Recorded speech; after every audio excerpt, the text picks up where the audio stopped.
Property number 2 लिख। Property number 2, पहला वाला कल क्या बताए थे? ठीक है, डेफिनेट इंटीग्रेशन का हम लोग क्या पढ़ रहे हैं? Properties of definite integration.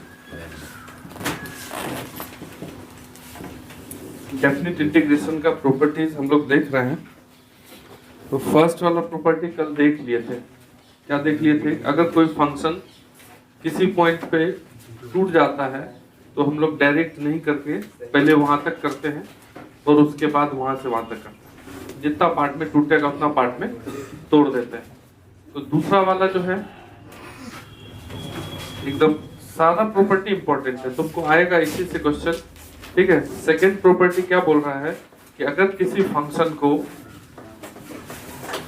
Integrate कर रहे हैं हम 0 से a के बीच में, ठीक है, तो ध्यान से देखते रहना करें। अगर किसी फंक्शन को fx को 0 से a के बीच में हम इंटीग्रेट कर रहे हैं तो अगर हम इसमें x की जगह पे, ठीक है, a माइनस एक्स रख दें, जो यहाँ पे a लिखा हुआ है उतना माइनस एक्स, तो इंटीग्रेशन का वैल्यू चेंज नहीं होता। प्रूफ कर देते हैं। मतलब ये बोल रहे हैं हम किसी फंक्शन का इंटीग्रेशन है 0 से a के बीच में, अगर हम उसी फंक्शन में जहां जहां x है वहां वहां a माइनस एक्स रख दें तो आंसर में कोई परिवर्तन नहीं आएगा।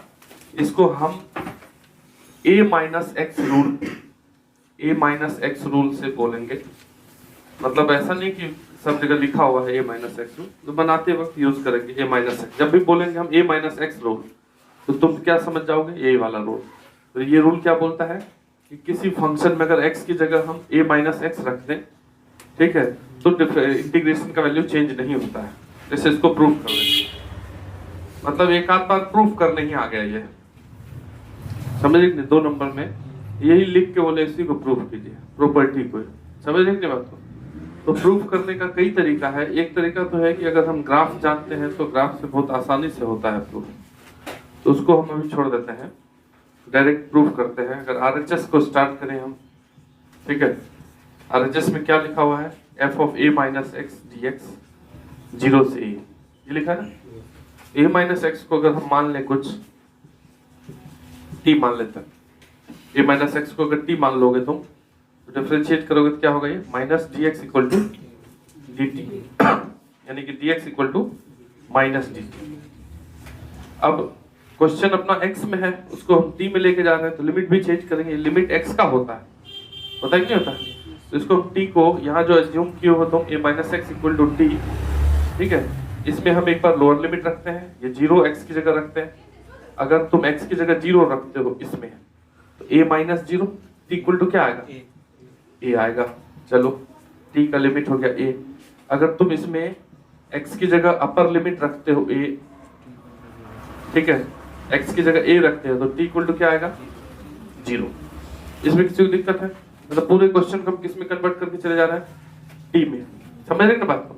तो ये जो अपना क्वेश्चन है जो 0 से a में इंटीग्रेट हो रहा है x वाला फंक्शन, अब वो 0 से a नहीं होकर के a से 0 होगा, क्योंकि तुम t में लेके जा रहे हो ना क्वेश्चन। बात समझ रहे नहीं? 0 जहां x है वहां t तो a है, तो t में आ रहे हैं। समझ रहे बात को क्या बोल?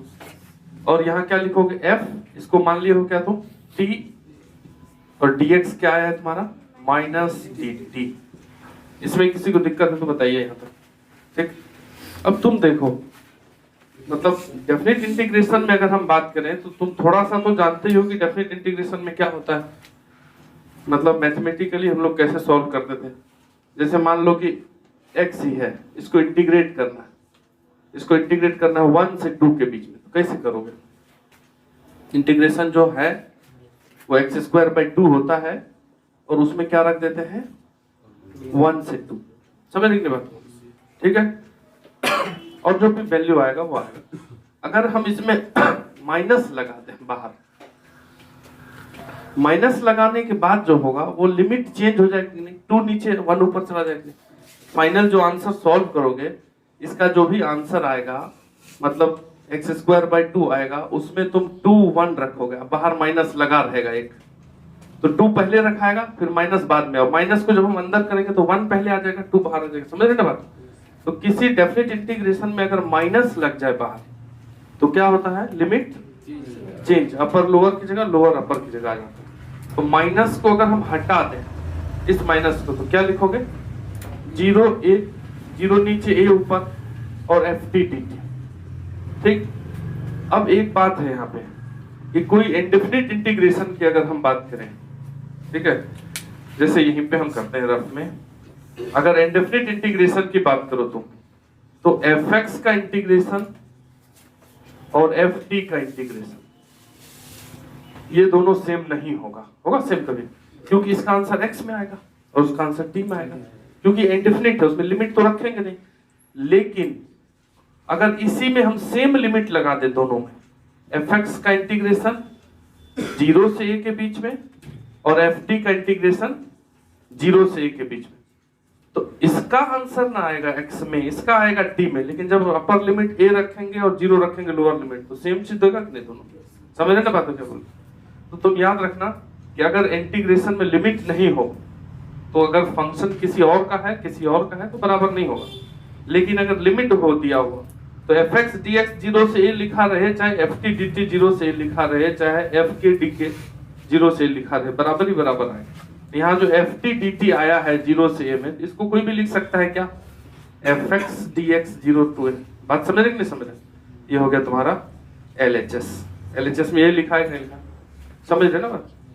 तो तुमको मेन है कि ये याद रखना है कि अगर किसी फंक्शन को इंटीग्रेशन कर रहे हैं हम 0 से a के बीच में, तो x की जगह क्या रख सकते हैं, a माइनस एक्स। ये हुआ a माइनस एक्स रूल। तो जल्दी जल्दी लिखो फटाफट।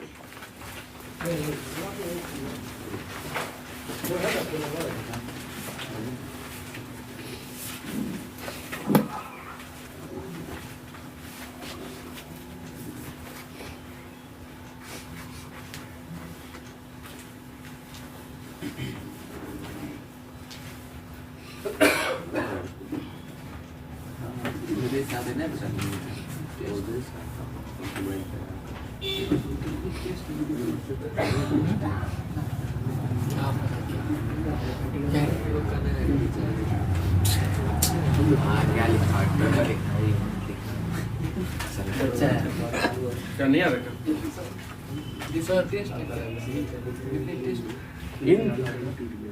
INT लिखा हुआ है, गजब है, इंटीग्रेशन है मतलब पूरा स्पेलिंग लिखना है क्या? Definite integration.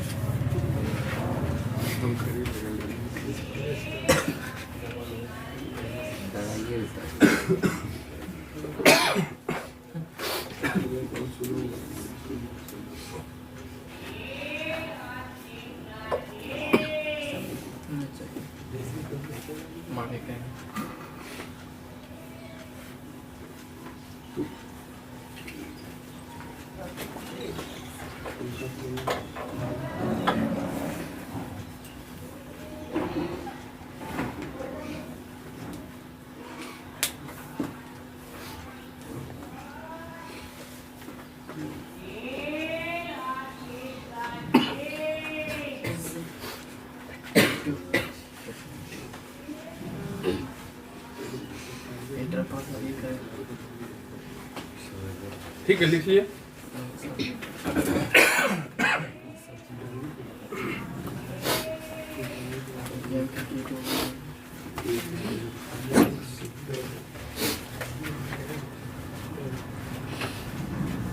बुक देना नीचे।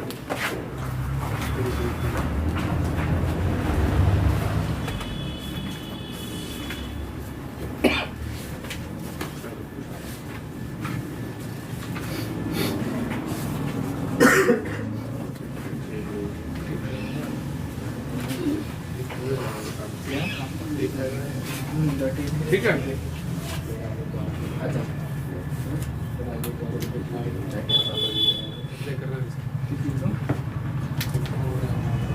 सही है, हटा देना। क्या नो इतने लोग हैं?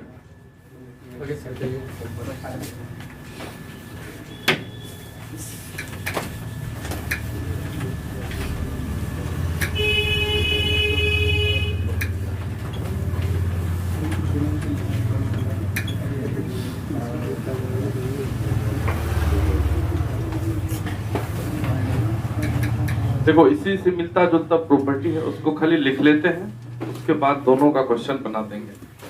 तो प्रॉपर्टी नंबर 3 जो है,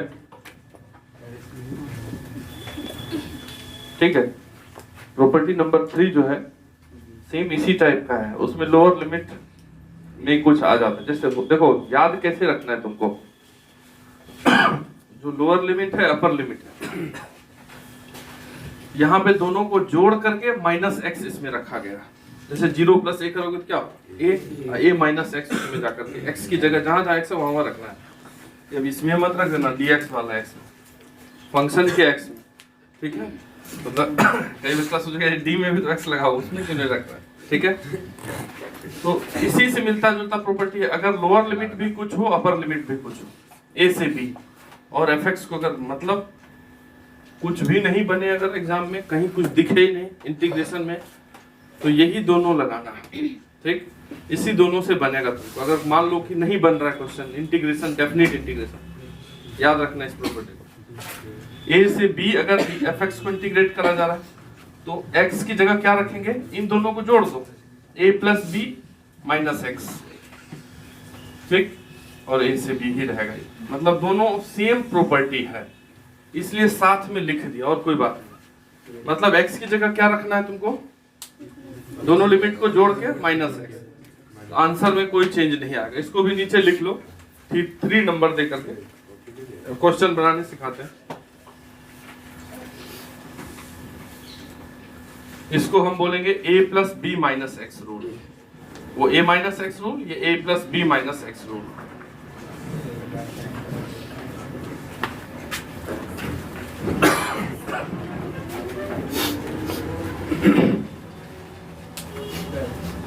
जी बोलिए।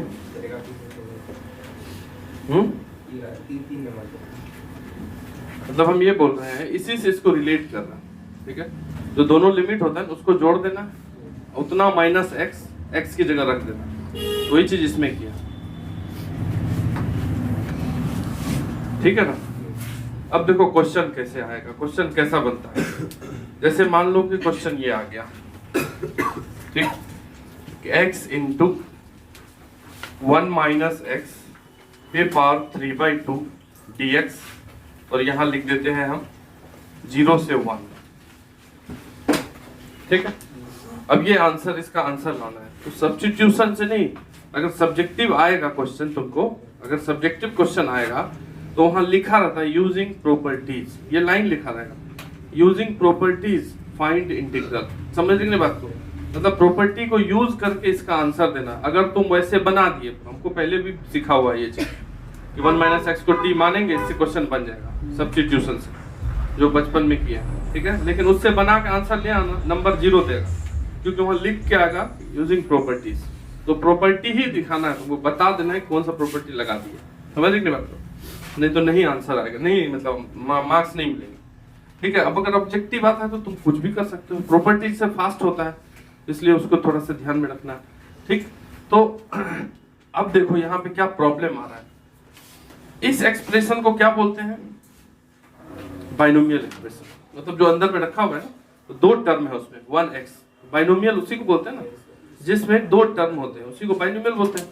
तो अगर बाइनोमियल में पावर है 3/2, ऐसे बाइनोमियल जो पढ़ा है 11th में जो पढ़ाए हैं, ठीक है, सिंपल वे में बाइनोमियल अगर इंटीग्रल पावर होता है, जैसे 1 + x पे पावर 2, 1 + x पे पावर 3, मतलब ये सब पावर होता तो आसानी से इसको तोड़ ही देते, होल स्क्वायर होता, क्यूब होता तो ब्रेक ही कर देते हम और फिर बना देते डायरेक्ट। लेकिन क्योंकि पावर फ्रैक्शन है, समझ कर हो सकता है कि जो थोड़ा लेवल में पढ़ा हुआ है उसको ही मालूम रहे, तो इसलिए वो नहीं सॉल्व कर पाएगा इस फ्रैक्शन पावर को, या चलो 1000 पावर दे देते हैं इसी क्वेश्चन में।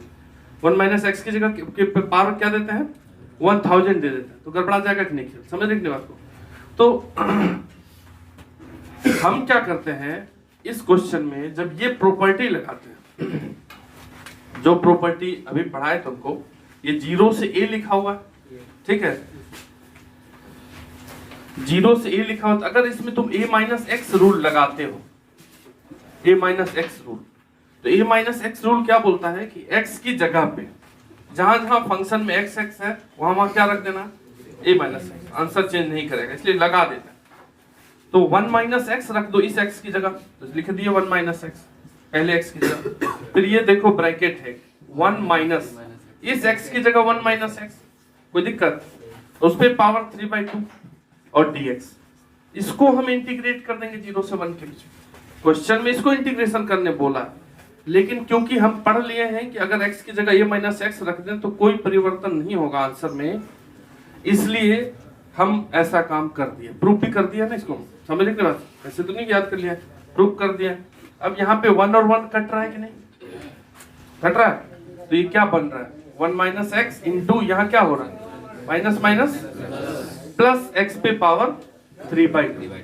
अब अपने लिए ये आसान हो जाएगा कि नहीं, क्योंकि अब तो हमको बाइनोमियल वाला चीज ही नहीं दिख रहा, मतलब यहाँ 1 माइनस एक्स का पावर 3/2 था, उसको सॉल्व भी करने नहीं आ रहा था, लेकिन अब कोई प्रॉब्लम वाला बात नहीं, अब सीधा इसको इंटू कर दो, दोनों को कर देंगे कि नहीं इंटू।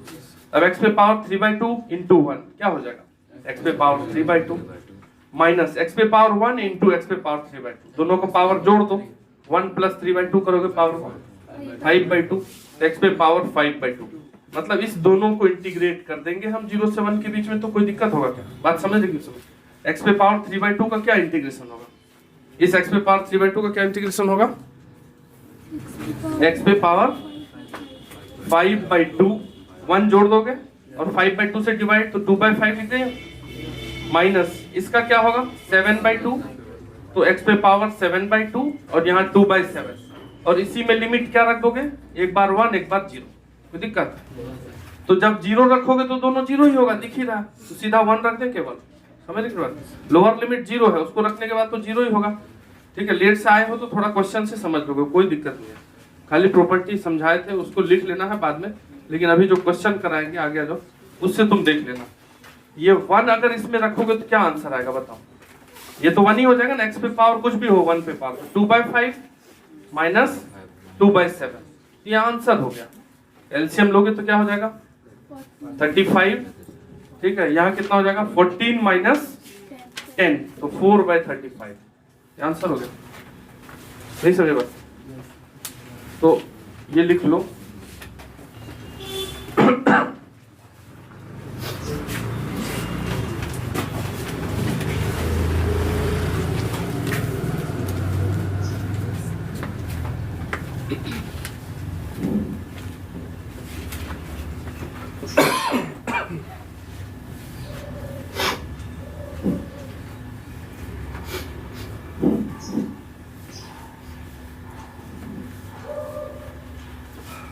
सभी लोग बुक लाए हैं एनसीईआरटी,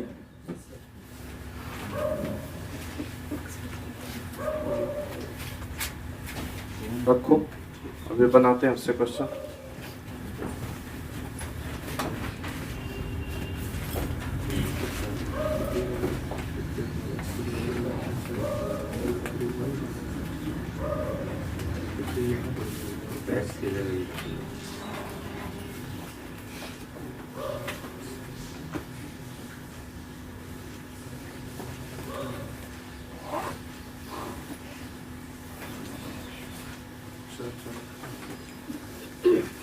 इस बुक के सारे क्वेश्चन बन जाएंगे इतने से टोटल, ठीक है, लेकिन वे और बताएंगे।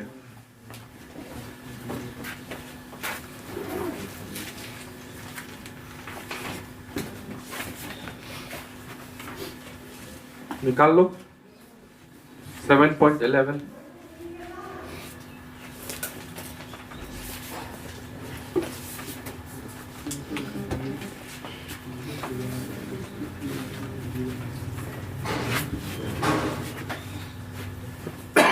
देखो हटा देने सब। अभी तुमको बताए कि x की जगह क्या रखना है, दोनों लिमिट को जोड़ के माइनस एक्स रखना है, और एक तरीका ये हुआ, एक इस टाइप का आने का चांस रहेगा अब जो जनरली आता है ज्यादा से ज्यादा वो करते हैं।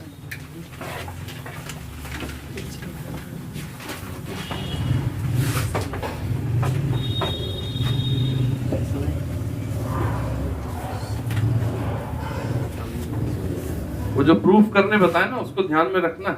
अगर प्रूफ करने ही पूछ दिया तो फिर तुमको करना पड़ेगा, हो सकता है पूछ दे।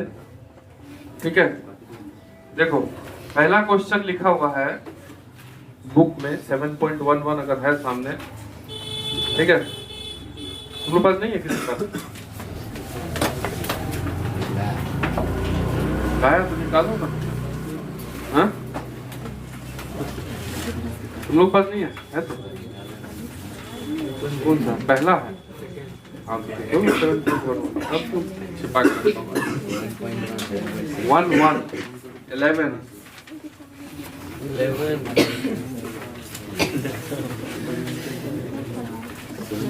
देखो पहला क्वेश्चन क्या लिख रहा है कि 0 से π/2 cos स्क्वायर x dx। अब अगर हम बचपन में चले, जाओगे? जाओगे? हाँ, तो नहीं जाना। वही तो, अगर बचपन में चलोगे तो cos स्क्वायर x का जब भी इंटीग्रेशन आता था तो हम क्या करते थे, cos स्क्वायर x को 2x में कन्वर्ट करते थे, 1 + cos 2x/2, और तब बनाते थे। अगर sin स्क्वायर x आता था 1 - cos 2x/2, तब बनाते थे। याद करो, सबसे स्टार्टिंग वाला, ठीक है। लेकिन यहाँ पे अब हम थोड़ा सा स्मार्ट हो गए और प्रॉपर्टीज पढ़ लिए, तो वो सब काम नहीं करेंगे। देखो इस टाइप के क्वेश्चन में क्या करेंगे हम, सबसे पहले जो क्वेश्चन पूछ रहा है उसी को आई मान लो, ठीक है। इंटीग्रल आई से होता है, इसलिए आई मान ले, बाकी तुमको जो मन करे वो मान सकते हो, कोई दिक्कत नहीं, ठीक है। अगर हम इसमें अब ये रूल कैसे लगाते, इसका क्या एप्लीकेशन है, कैसे यूज करते हैं वो समझा रहा। अगर तुम इसमें इस क्वेश्चन में ये रूल लगाते हो a - x रूल, ठीक, a - x रूल अगर हम लगाते हैं तो उसका आंसर चेंज नहीं करता है, कोई दिक्कत नहीं है, तो लगा देते हैं। इसमें हम क्या रख देते हैं, π/2 - x, कहाँ, x की जगह पे, तो रख दो 0 से π/2 cos स्क्वायर x की जगह पे π/2 - x dx, कोई दिक्कत? तो ये आई ही रह जाएगा, मतलब अगर इसका नाम आई है तो इसका भी नाम आई है, बदलेगा थोड़ी ना, रूल ही बोल रहा है कि नहीं बदलता, इसलिए वो आई रहेगा। तो cos स्क्वायर π/2 - x क्या होता है, sin square x, cos 90 - theta क्या होता है, sin थीटा। तो ये हो गया sin स्क्वायर, ये हो गया i = 0 to π/2, इसको क्या लिखोगे, sin स्क्वायर। जब तुम 2-3 क्वेश्चन बना लोगे तो तुमको पता चल जाएगा कहाँ जाके रुकना है। जैसे अब चलते गए फिर रखेंगे तो फिर वापस क्वेश्चन आ जाएगा, फिर रखेंगे तो फिर sin स्क्वायर, फिर इसमें π/2 - x रखेंगे तो फिर cos स्क्वायर, मतलब ऐसा थोड़ी करते चले जाना है जीवन भर, ठीक। यहाँ आके हम रुकते हैं, क्यों रुकते हैं, 1 मिनट में पता चल जाएगा, ठीक। इसको मान लेते हैं 2, रुकते इसीलिए हैं कि एक क्वेश्चन है cos स्क्वायर x, जब उसमें π/2 - x रख दिया तो वो हो गया cos स्क्वायर x, और मेरे मन में तुरंत आ गया कि दोनों को sin स्क्वायर, दोनों को अगर जोड़ोगे तो sin square x cos square x कितना होता है, 1, तो आसान हो जाएगा। तो हम अब 1 और 2 को जोड़ देते हैं, ठीक। कभी जोड़ने से 0 आ जाएगा, बराबर 0 ही आएगा, बराबर 1 आएगा, यही सब आएगा।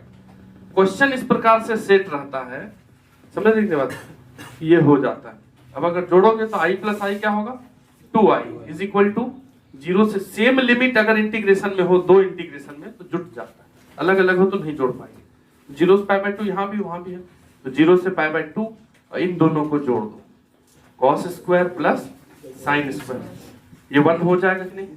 तो 2i = 0 से π/2 और 1 का इंटीग्रेशन, 1 मतलब dx का इंटीग्रेशन, तो 2i = dx का क्या होगा इंटीग्रेशन, x में π/2 रखोगे तो क्या आएगा, यहाँ से आ गया 2i = π/2, ये π/2 रखोगे तो π/2, 0 पे तो 0 ही हो जाएगा, i = निकल गया, 2 नीचे चला जाएगा, तो आंसर हो गया π/2।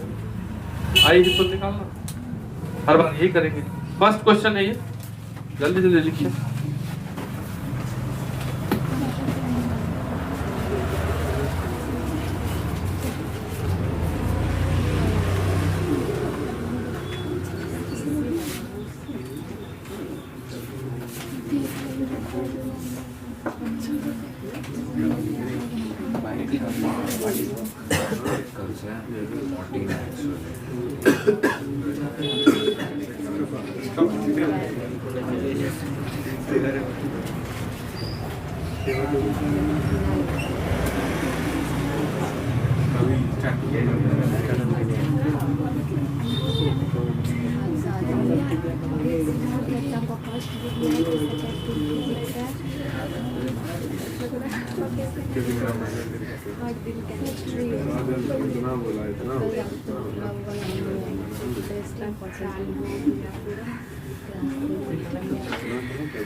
क्वेश्चन मान लेना ठीक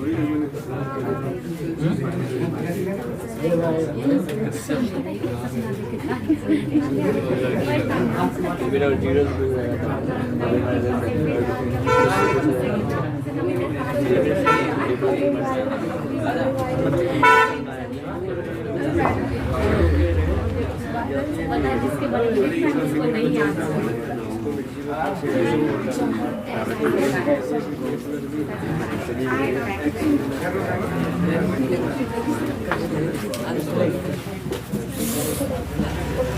किसी को दिक्कत है इसमें? ठीक है, मतलब याद ही रखोगे अच्छा रहेगा। अब ये cos स्क्वायर x का 0 से π/2 हो, चाहे sin स्क्वायर x का होगा क्वेश्चन में, अगर यहाँ sin स्क्वायर x भी अगर हम लिख दें तो sin स्क्वायर x बदल के cos स्क्वायर x होगा, जुड़ के फिर 1 हो जाएगा, आंसर वही होगा। नहीं समझ रहे क्या बोल रहे हो? हर जगह नहीं होगा, अभी क्लियर हो जाएगा। 2-4 पर बनाओगे ना तो फास्ट हो जाओगे। और पढ़ाना नहीं है, जैसे एग्जाम में जो है एक बार पेन चला के रफ में देख लेना तो गलत हो जाएगा तो फिर नंबर ही मिलेगा। जैसे दूसरा क्वेश्चन है, दूसरा क्वेश्चन क्या है, सेकंड नंबर क्वेश्चन में क्या है, फिर 0 से π/2 है और रूट में है sin x, नीचे क्या है, रूट में sin x और रूट में cos x। अब इस क्वेश्चन को देख के फिर हमको क्या समझ में आ रहा है कि अगर हम x की जगह π/2 - x रखेंगे तो सब बदल जाएगा, मतलब ये sin बदल जाएगा cos में, cos बदल जाएगा sin में। समझ रहे बात को? तो देखो अगर हम लगाते हैं, लगाने से पहले इसको क्या मान लेंगे, i, इसको मान लो i = और इसको मान लेते हैं पहला। इसमें हम कौन सा रूल लगा रहे हैं, a - x रूल। ठीक, अब बोर्ड एग्जाम में जब बनाओगे तो ऐसे a - x रूल नहीं लिख करके यहां बगल में लिख लेना यूजिंग प्रॉपर्टी। कौन सा प्रॉपर्टी यूज कर रहे हैं हम, ये वाला, जब fx को इंटीग्रेट कर रहे हैं 0 से a में, तो x की जगह a माइनस एक्स रख देने पर उसको कुछ दिक्कत नहीं होने वाला। इस प्रॉपर्टी को यूज कर रहे हैं, जो बगल में इतना लिख देना, ज्यादा कुछ नहीं करना। यहाँ हम अभी a माइनस एक्स लिखते चले जा रहे हैं, ठीक है। तो ये रूल लगाने से क्या फायदा होगा कि वो i था तो i ही रह जाएगा, और 0 से π/2। अब यहाँ डायरेक्ट थोड़ा लिखते हैं, तुम लोग एग्जाम में एक एक स्टेप छोड़ना नहीं है। यहाँ π/2 माइनस एक्स की जगह रखे तो क्या हो जाएगा, वो साइन कॉस में। एग्जाम में ऐसे डायरेक्ट नहीं लिखना, एग्जाम में लिखेंगे साइन π/2 माइनस एक्स, अगली स्टेप में लिखेंगे कॉस, ठीक है। फिर इस साइन एक्स को क्या लिख दोगे, कॉस एक्स, बदल जाएगा। फिर ये कॉस एक्स किसमें बदल जाएगा, साइन एक्स। ये हो गया तुम्हारा। तो इसको हम दूसरा मान लेते हैं। क्यों मान लेंगे, तुरंत पता चलना चाहिए कि क्यों मान लेंगे दूसरा, सर आगे क्यों नहीं बढ़े। तो इसलिए मान लिए क्योंकि इसके डिनोमिनेटर में जो है, इसके भी डिनोमिनेटर में जोड़ने में आसानी होगा कि नहीं, एलसीएम सेम होगा, ठीक है। तो हम इस 1 और 2 को जोड़ते हैं। 1 और 2 को जोड़ोगे तो 2i इज इक्वल टू क्या हो जाएगा, 0 से π/2, दोनों का नीचे वाला सेम है, तो एलसीएम में हो जाएगा क्या, root sine plus root cos. तो दिक्कत, पहले वाले में लिखा है रूट साइन और दूसरे वाले में लिखा है रूट कॉस, तो फिर ये दोनों तो उड़ ही जाएगा, फिर तो 1 ही हो जाएगा। तो 2i इज इक्वल टू 0 से π/2 dx, इसका आंसर कितना होगा, π/2, x होगा ना, इसका इंटीग्रेशन π/2 रखाएगा, तो 2i is equal to π/2, i is equal to π/4। चलो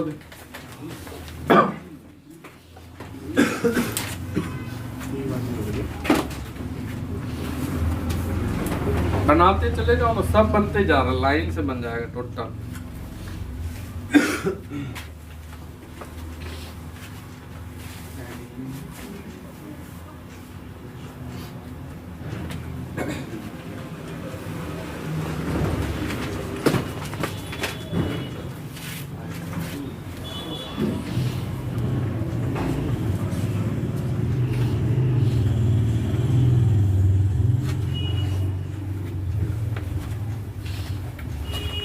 तुम लोग स्टार्टिंग से शुरू किए बनाना।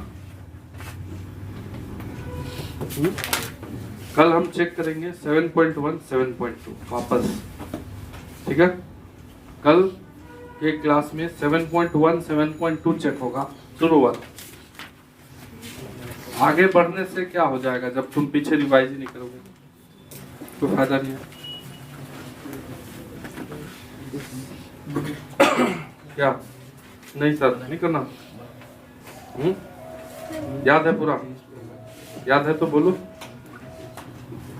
इंटीग्रेशन का एक लगा दें क्या दोपहर में टेस्ट, सर पिछले वाला लीजिएगा ना, matrix f of x g of x सब जो पढ़ाए हुए थे, और मैट्रिक्स जो एग्जाम में आएगा, जो नहीं भूल गए, रिवीजन वाले।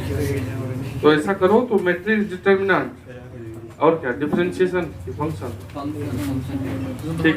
मैट्रिक्स डिटरमिनेंट फंक्शन का टेस्ट ले लेते हैं। कब ले लें, बुधवार को लेते हैं। कब का, हाँ क्या बोल रहे, सैटरडे 6-7 दिन, ठीक ठीक है। तो कर लो, इस सप्ताह कर लो, सैटरडे में लेते हैं। मैट्रिक्स डिटरमिनेंट और फंक्शन रिवाइज करो, तीनों टॉपिक एक साथ। करना क्या है, कुछ नहीं, कॉपी बना लीजिए, पहले अपना पढ़ा हुआ जो है वो पढ़ लो, उसके बाद एनसीईआरटी उठा के बना लो, 1-2 दिन।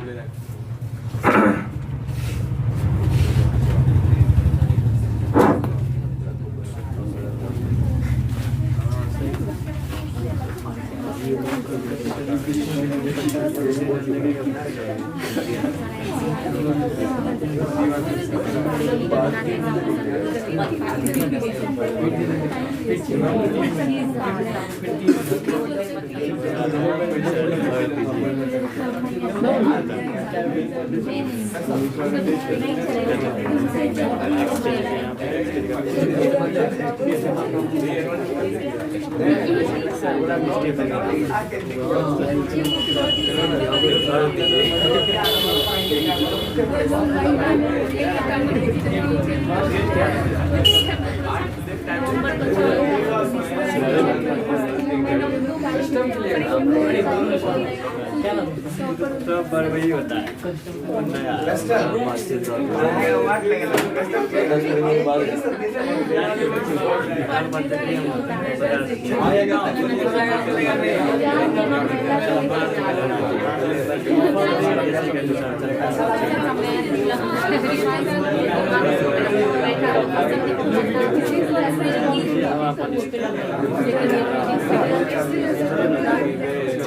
और एक फर्स्ट डिवीजन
एक साथ बोले एक हफ्ता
तो बैठ के तीसरा बनाए ना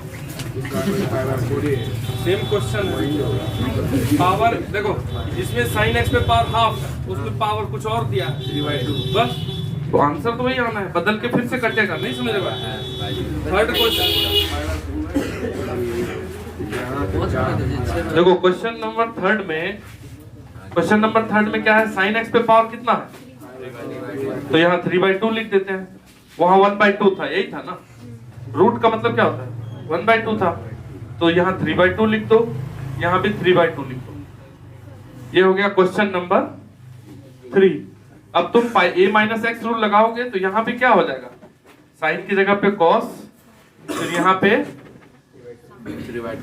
3/2 सब जगह कर देते हैं तुम लोग अलग से बना लो अब जब दोनों को जोड़ोगे तो वापस क्या होगा एलसीएम में वही आएगा साइन पे पावर 3/2 कॉस पे पावर 3/2 और इधर भी वही आएगा साइन पे पावर 3/2 और कॉस पे पावर 3/2 कट के 1 हो जाएगा आंसर वही रह जाएगा तो मतलब क्या समझे तुम इसको अगर हम जनरलाइज कर दें इस क्वेश्चन को अगर हम जनरल क्वेश्चन में बना दे तो पावर n लिख देते हैं मतलब जहां कितनों पावर होगा उससे क्या मतलब है π/2 तक अगर लिमिट है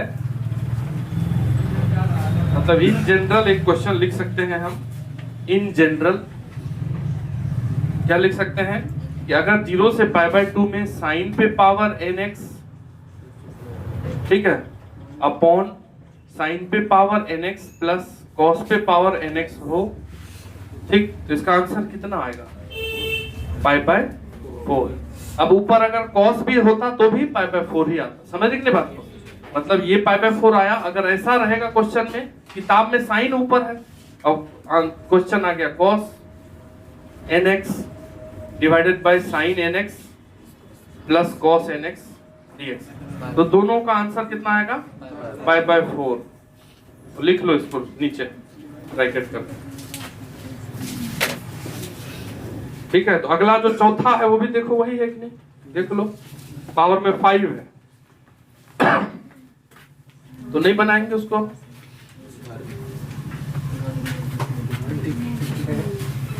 पांचवा छठा कल बताए कि नहीं, मॉड वाला देखो कल के क्लास में है कि नहीं।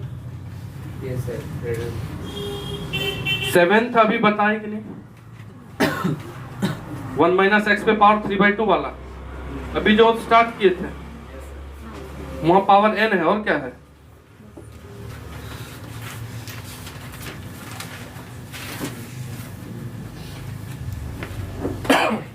चलो सेवेंथ वाला बना के दिखाइए।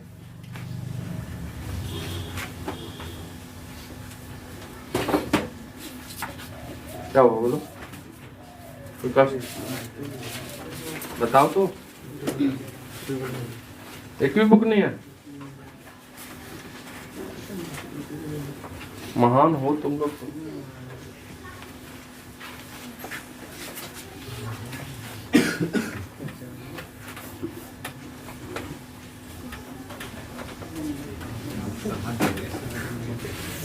क्वेश्चन में लिखेंगे आप लोग।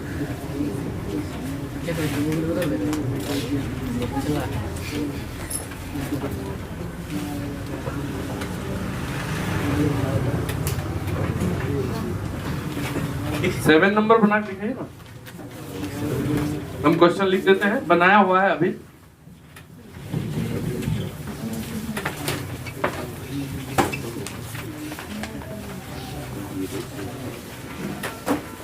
सेवन नंबर क्वेश्चन ये है, 0 से 1 x इंटू 1 माइनस एक्स पे पावर n। तो यहाँ 1 माइनस एक्स पे पावर 3/2 वाला अभी नहीं किए, वही तो है। इसमें जोड़ने वाला धंधा नहीं कर रहे हैं, तो मेरे बात को क्या बोलते, इसमें तुम डायरेक्ट लगा दो a माइनस एक्स। तो ये क्या हो जाएगा, x की जगह 1 माइनस एक्स, और ये 1 माइनस एक्स में जब 1 माइनस एक्स रखो तो 1 1 कट के क्या हो जाता है x। तो ये हो जाएगा 0 से 1। अब x पे पावर n को अंदर इंटू कर दो, 1 में इंटू होगा तो वही रह जाएगा, और x में इंटू होगा तो x पे पावर n प्लस 1। तो ये हो गया तुम्हारा 2 इंटीग्रेशन। इसका इंटीग्रेशन क्या होगा, x पे power n plus 1 by n plus 1। इसका क्या होगा, x पे power n plus 2 by n plus 2। इसमें क्या रखोगे, एक बार 1 एक बार 0। 1 रखोगे तो क्या होगा, ये 1 ऊपर वाला, और 0 रखने तो 0 हो जाए, तो 1 by n plus 1 minus 1 by n plus 2। Answer कोई दिक्कत।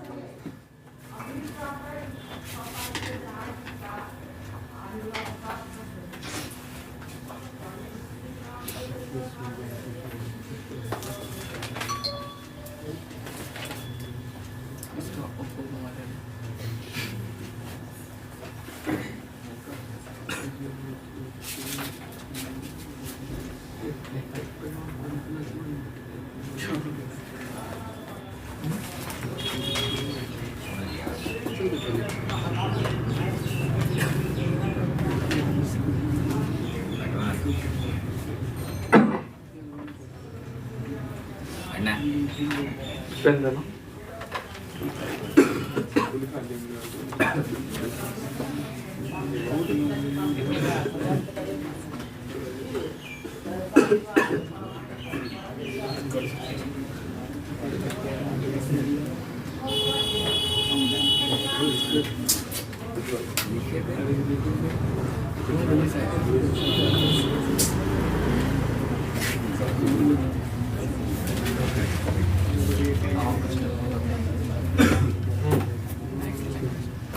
हो गया, चलो एक क्वेश्चन लिखो, उसके बाद अगला वाला बनाएंगे। हटा दें, एक क्वेश्चन खुद से करके दिखाओ। 0 to π/2 log 10x, 0 to π/2 log 10x dx।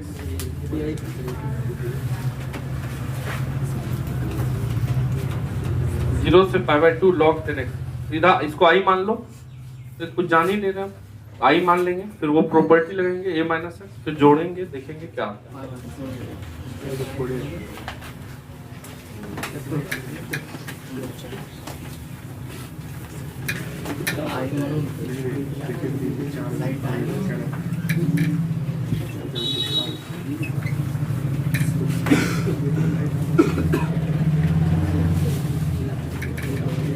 ठीक है ना, इसको आई मान लें, चलो मान लिए।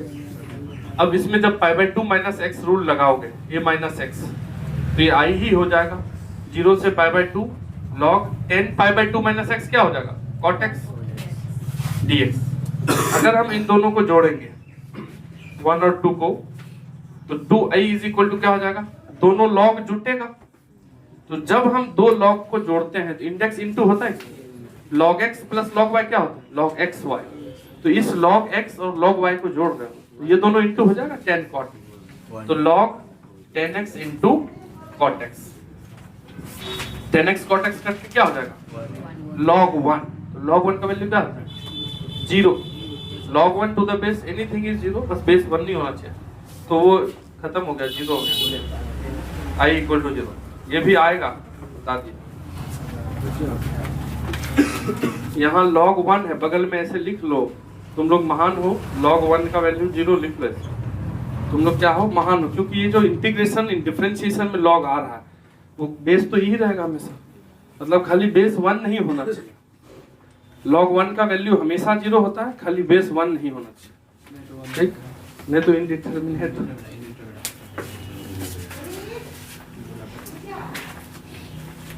उसकी बात ही नहीं करते, log का बेस 1 नहीं होता, तब वो log की हम बात ही नहीं करते। जिस log का बेस 1 हो वो अपने बस में नहीं है,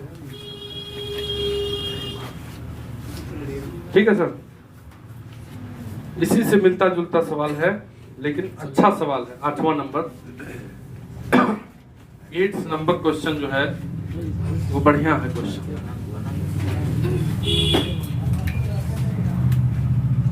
8 नंबर क्वेश्चन में क्या है, 0 to pi by 4 log 1 plus 10x। अब यहां जिसको ट्रिगो आता है वो बना देगा इसको। 8 नंबर क्वेश्चन,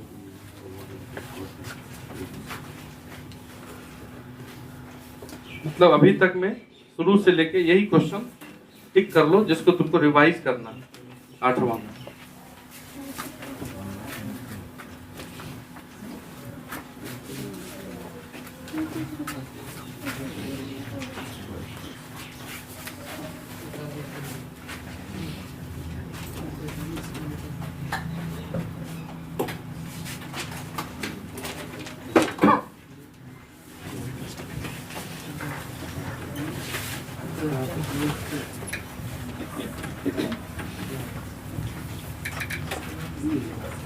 रख दिए?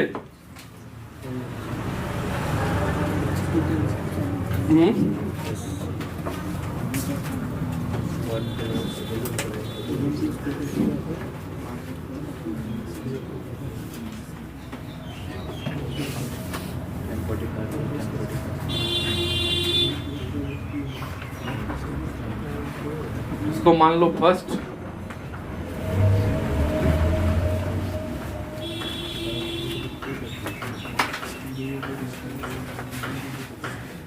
ठीक है।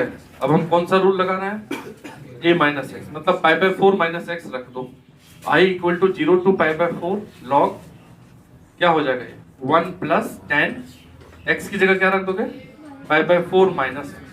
बस इसी चीज का वैल्यू तुमको बचपन में पढ़ाया गया है 11th में।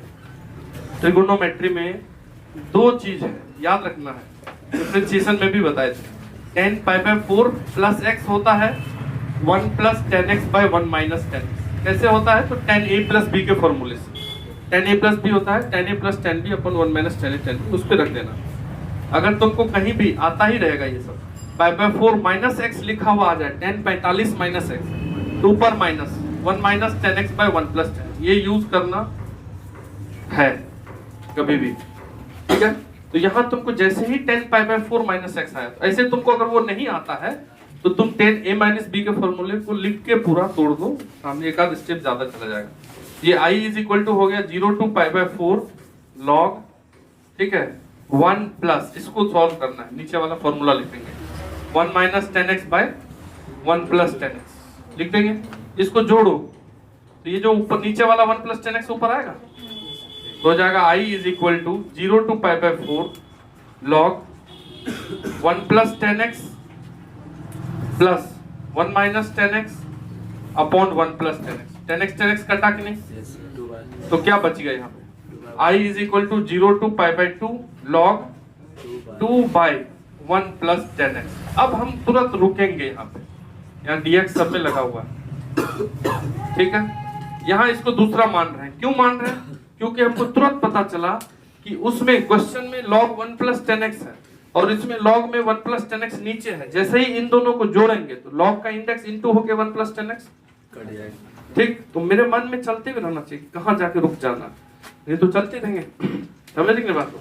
अब अगर 1 2 को तुम जोड़ोगे 1 प्लस 2 करते हैं, ठीक, तो 2i इज इक्वल टू क्या होगा, दोनों लॉग को जोड़ रहे हैं तो 0 से π/4, इस लॉग को इस लॉग को जोड़ रहे हैं तो लॉग एक ही लिखो, दोनों को क्या कर दो इनटू, इन दोनों को, वो 1 प्लस 10x को और 2 बाय 1 प्लस 10x कर दे इनटू, ये दोनों कट के क्या बचाए log 2, ठीक। तो ये हो गया 2i is equal to 0 to π/4 log 2 और dx। log 2 तो कांस्टेंट है, बाहर कर ले इसको, तो हम लिख देते हैं यहाँ पे dx और log 2 बाहर 0 to π/4। इसका आंसर कितना आएगा, dx का x की जगह क्या रखोगे π/4 ही आंसर आएगा। तो डायरेक्ट लिख दो 2i is equal to log 2 into π/4, 2 को नीचे कर दें, i इज इक्वल टू π/8 हो जाएगा कि नहीं, और log 2। समझे बात को? ये क्वेश्चन अभी तक में, अभी जितना तुम बनाए हो उसमें तुमको एक बार इसको रिपीट कर देना है, मतलब भूल जाओगे, आंसर सही याद रखना है।